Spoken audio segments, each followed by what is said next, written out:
அப்பா இந்த இடத்துல எதுக்காக மாயமானாரு?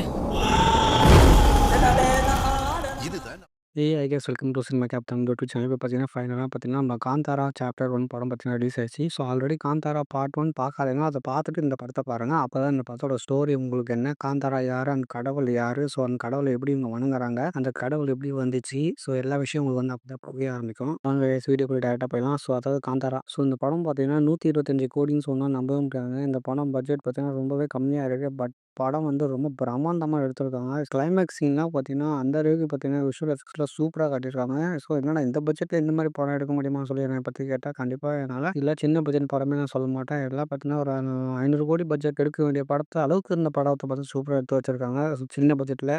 இப்போ நம்ம ரிஷப் ஷெட்டி அவரே டைரக்ட் பண்ணியிருக்காரு அந்த படத்துல. ஸோ அவரு ஹீரோவா நடிச்சிருக்காரு. ஸோ பார்ட் 1லயே பார்த்தீங்கன்னா, நம்ம மனுஷன் பார்த்தீங்கன்னா, அந்த மாரி நடிச்சிருப்பாரு பயங்கரமா. ஸோ பார்ட் 1ல பார்த்தீங்கன்னா, ஐஸ்வர்யா பார்த்தீங்கன்னா, அவங்க அப்பா வந்து அந்த வேஷம் போட்டு சாமி ஆடுவாரு. ஸோ கடைசியில பார்த்தீங்கன்னா, பார்ட் 1ல பார்த்தீங்கன்னா, அவங்க அப்பா அந்த காட்டுக்குள்ள போய் மர்மமா மறைஞ்சிருவாரு. ஸோ அதுக்கப்புறம் அவங்க அப்பா கண்ணுலயே காட்ட மாட்டாங்க. அவங்க அப்பா காணாம போன விஷயம் மட்டும் அவங்க பையனுக்கு வந்து அப்பப்போ கனவுல வந்து பயமுறுத்தும். அந்த கடவுள் வந்து பயமுறுத்துற மாரி காட்டுவாங்க. ஸோ அதுக்கப்புறம் அப்படியே போக போக கடைசியா கிளைமேக்ஸ் சீன்ல நம்ம ரிஷப் ஷெட்டிக்கு பார்த்தீங்கன்னா, அந்த கடவுளோட அந்த சாயல் வந்து இவரும் பார்த்தீங்கன்னா, அந்த கடவுள்